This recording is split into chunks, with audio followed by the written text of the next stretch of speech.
जय हिंद दोस्तों, रक्षा करना के चैनल में आपका स्वागत है। दोस्तों आज के इस वीडियो में मैं आपको एक जबरदस्त जानकारी दूंगा और ये जानकारी है 8 सीपीसी के फिटमेंट फैक्टर के बारे में। जैसा कि आप थंबनेल में देख रहे हैं, लो भाई 8 सीपीसी में 2.86 फिटमेंट फैक्टर मिलेगा। रिपोर्ट आई 5 फैमिली यूनिट से बढ़ेगी पेंशन 8 सीपीसी में।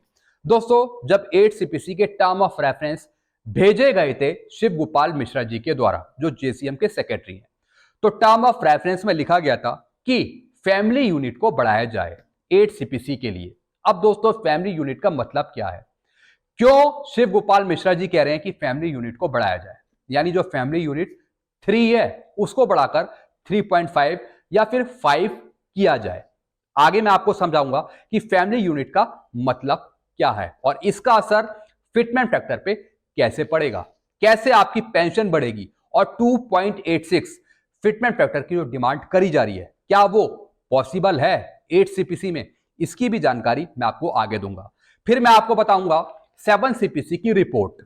7 सीपीसी में कितना फिटमेंट फैक्टर रिकमेंड करा गया था जेसीएम के द्वारा।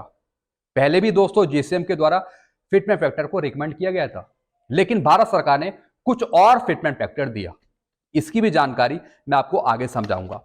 फिर दोस्तों 15वें इंडियन लेबर कॉन्फ्रेंस के आंकड़े हैं फिटमेंट फैक्टर पे। 15वें इंडियन लेबर कॉन्फ्रेंस के कुछ आंकड़े हैं फिटमेंट फैक्टर को लेके, जिसमें डॉक्टर एक्राइड फॉर्मूला भी है, जिसमें आम आदमी की जीवन यापिका भी है, कुछ आइटम्स के आंकड़े भी हैं। यह भी मैं आपको समझाऊंगा। तो आज का मेरा वीडियो फिटमेंट फैक्टर पे है। बहुत ही इंपॉर्टेंट ये वीडियो है, इसलिए इस वीडियो को आप शुरू से लेकर आखिरी तक देखेगा। वीडियो में आगे बढ़ने से पहले एक छोटी सी अपील मैं आपसे कर रहा हूं। अगर आप पहली बार मेरा चैनल देख रहे हैं या फिर ये वीडियो देख रहे हैं तो आप मेरा चैनल सब्सक्राइब भी कर सकते हैं, जिसका नाम है रक्षित खन्ना, क्योंकि ऐसी जानकारी या सही जानकारियां आपको मिलती रहती है इस चैनल के माध्यम से। चलते हैं दोस्तों, आगे बढ़ते हैं। नेशनल स्टाफ साइट के सेक्रेटरी शिव गोपाल मिश्रा ने भारत सरकार से कहा है कि 8 सीपीसी का न्यूनतम वेतन 3 के बजाय 5 यूनिट की खपत की जरूरत को ध्यान में रखते बनाया जाए। दोस्तों 7 सीपीसी का न्यूनतम वेतन कितना है आप मुझे बताइए? 18,000 रुपए है। 18,000, जिसकी आधी पेंशन है 9,000 रुपए, जो कई बार फैमिली पेंशनर्स लेते हैं, कुछ रिजर्विस्ट भी लेते हैं 9,000 रुपए। तो दोस्तों 7 सीपीसी की मिनिमम पे कैसे बनाई गई? फैमिली यूनिट को ध्यान में रखते हुए, डॉक्टर एक्राइड फॉर्मूले को ध्यान में रखते हुए, डीए को ध्यान में रखते हुए, इस तरीके से आपका फिटमेंट फैक्टर बनाया गया 7 सीपीसी का और एक मिनिमम पे सेट करी गई 7 सीपीसी में। अब दोस्तों शिव गोपाल मिश्रा जी का बयान है कि जो फैमिली यूनिट है उसको बढ़ाया जाए, यानी जो 3 फैमिली यूनिट है उसको बढ़ाकर 5 फैमिली यूनिट करी जाए, क्योंकि कमाने वाले कर्मचारी को अपने आश्रित माता पिता की जिम्मेदारी उठानी पड़ती है कई बार। दोस्तों अब मैं आपको बताऊंगा कि फैमिली यूनिट का मतलब क्या है। 15वें आईसीएल इंडियन लेबर कॉन्फ्रेंस मानदंडों के आधार पर न्यूनतम मजदूरी का निर्धारण की खपत की आवश्यकता पर 3 इकाइयों पर विचार करते हुए किया जाता है।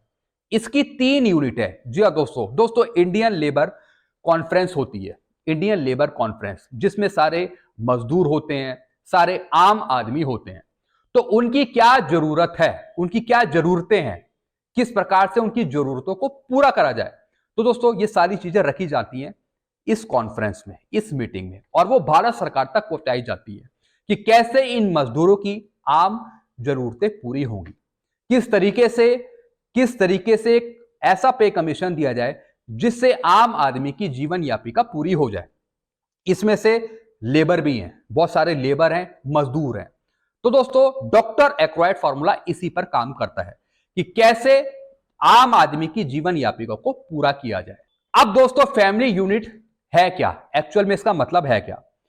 परिवार में कमाने वाले पति, जैसे आपका एक परिवार है, उसमें कमाता कौन है? पति कमाता है, हस्बैंड कमाता है। फिर है दोस्तों पत्नी, फिर है दोस्तों बच्चे, यानी 3 लोग हैं ये।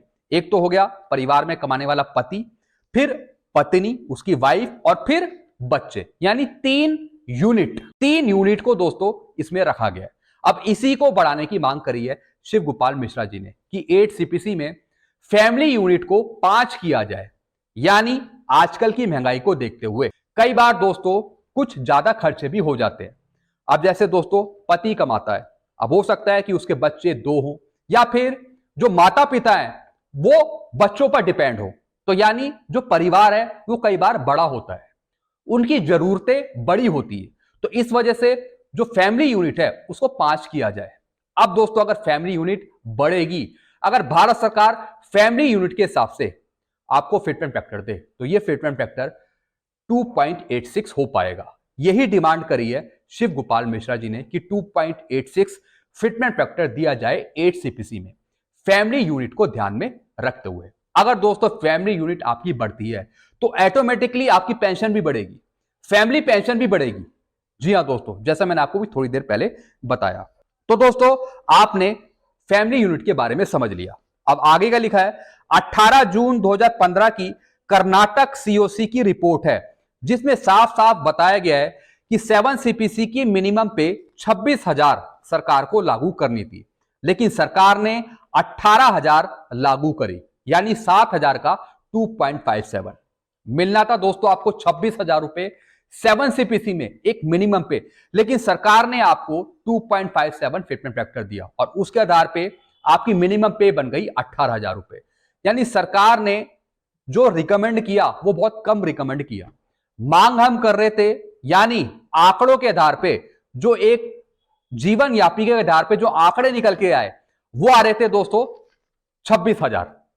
2.57 से ज्यादा फिटमेंट फैक्टर बन रहा था। कितना बन रहा था दोस्तों? 3.72 फिटमेंट फैक्टर बन रहा था 7 सीपीसी का, लेकिन भारत सरकार ने उसमें से 1.15% घटा दिया और आपका फिटमेंट फैक्टर 2.57 दे दिया। दोस्तों ये सरकार ने कुछ गलतियां करी। ये एक पूरी रिपोर्ट है दोस्तों, मेरे पास ये पूरी रिपोर्ट है कर्नाटक सीओसी की, और ये रिपोर्ट है 18 जून 2015 की। इसमें दोस्तों एक पूरी टेबल है। इस टेबल में पूरे आंकड़े दिखाए हैं कि किस तरीके से फिटमेंट फैक्टर आपका ज्यादा बन रहा था 7 सीपीसी में। 26,000 आपकी मिनिमम पे हो रही थी 7 सीपीसी में, इसमें खुद ही दे रखा है 26,000। इसमें अलग अलग सिटी के कुछ आंकड़े दिए हैं आइटम वाइज, दाल के, चावल के, फ्रूट्स के, मिल्क के, उसके हिसाब से यानी टोटल कैलकुलेशन के हिसाब से आपकी मिनिमम पे 26,000 बन रही थी, लेकिन सरकार ने सिर्फ 18,000 रुपए दी एक मिनिमम पे, यानी फिटमेंट फैक्टर आपका 3.72 बन रहा था, लेकिन सरकार ने अप्रूव किया 2.57। इसलिए हम कहते हैं कि सरकार अपने बेस पर काम करती है। भले ही पे कमीशन कुछ और रिकमेंड करे, भले ही पे कमीशन आपको ज्यादा देना चाहे, लेकिन सरकार फाइनल फैसला खुद अपने हाथ में रखती है। अगर सरकार चाहे तो आपका फिटमेंट फैक्टर 1.92 भी हो सकता है, भले ही पे कमीशन ने 2.08 रिकमेंड किया हो। जी हां दोस्तों, अगर पे कमीशन 8 सीपीसी का फिटमेंट फैक्टर 2.86 रखता है तो भारत सरकार फिटमेंट फैक्टर उसे कम भी कर सकती है, फिटमेंट फैक्टर 2.00 भी कर सकती है, या फिर 2.00 से नीचे भी कर सकती है। भारत सरकार के पास पूरी डोर है, पूरी पावर है, वो कुछ भी कर सकती है। इसलिए दोस्तों हमें डर लगता है कि भारत सरकार कहीं फिटमेंट फैक्टर आपका कम ना करे। जिस तरीके से 7 सीपीसी में 3.72 फिटमेंट फैक्टर होता है और दिया आपको 2.57, इसी तरीके से 8 सीपीसी में जो डिमांड करी जा रही है कि 2.86 दिया जाए, कहीं वो घटाकर 2.00 से नीचे ना कर दे, ये थोड़ा सा डर लगता है हमें। तो दोस्तों ये मैंने आपको समझाया कि किस तरीके से सरकार ने आपका फिटमेंट फैक्टर को घटा दिया था 7 सीपीसी में, रिकमेंड किया था यहां पे फिटमेंट फैक्टर ज्यादा किया था जीवन यापिका को ध्यान में रखते हुए और डॉक्टर एक्वायर्ड फॉर्मूले के आधार पे, क्योंकि दोस्तों ये पूरी कैलकुलेशन डॉक्टर एक्वायर्ड फॉर्मूला के आधार पे हुई है 7 सीपीसी के फिटमेंट फैक्टर के लिए। लेकिन सरकार ने इस रिपोर्ट को भी नहीं माना। सरकार ने कहा कि हम आपको 2.57 देंगे डीए के हिसाब से, जो उस टाइम डीए चल रहा था, लेकिन तब भी प्रॉब्लम बहुत आ गई पे पेंशन पे। अब आगे का लिखा है, अब 8 सीपीसी में मिश्रा जी ने 2.86 की डिमांड करी है, और ये किसके आधार पे करी है? इंडियन लेबर कॉन्फ्रेंस मानदंडों के आधार पे और डॉक्टर एक्वायर्ड फॉर्मूले के आधार पे। अब सरकार कितना देगी वो सरकार पे डिपेंड है। ज्यादातर जो एक्सपर्ट हैं वो बता रहे हैं कि 2.08 तक या फिर 2.08 से नीचे, ऐसा एक्सपर्ट बता रहे हैं। लेकिन जो दूसरे पेंशन के एक्सपर्ट हैं वो बता रहे हैं 1.71 से लेके 2.28 के बीच में। अगर पे कमीशन 2.86 रिकमेंड करता है तो सरकार उसे कहीं ना कहीं घटा भी सकती है। तो दोस्तों सब कुछ सरकार पे डिपेंड है, पूरी पावर सरकार के पास है। पे कमीशन तो अपनी रिपोर्ट बना के भारत सरकार को सौंप देगा कि भैया ये है फिटमेंट फैक्टर, ये है पूरी 8 सीपीसी की रिपोर्ट। अब भारत सरकार उसमें क्या करती है, क्या वो कम करती है, क्या करती है, वो सारा कुछ सरकार पे डिपेंड होगा। तो जब तक सरकार फाइनल रिपोर्ट नहीं देती, जब तक मन में डर लगा रहेगा कि भैया सरकार क्या अप्रूव कर रही है, क्या फिटमेंट फैक्टर वो दे रही है, तो हम यही चाहते हैं कि फैमिली यूनिट के आधार पे आपका फिटमेंट फैक्टर ज्यादा हो और फैमिली यूनिट 5 कंसीडर करी जाए, फैमिली यूनिट 5 यहां पे कंसीडर करी जाए फिटमेंट फैक्टर को बढ़ाने के लिए और आपकी पेंशन को बढ़ाने के लिए। तो दोस्तों बस यही जानकारियां थी जो मैं लेके आया था। वीडियो आपको अच्छा लगता है, वीडियो को लाइक कर सकते हो, इस चैनल को सब्सक्राइब कर सकते हो कि ऐसी जानकारी अक्सर आपको मिलती रहती है इस चैनल के माध्यम से। Thank you so much.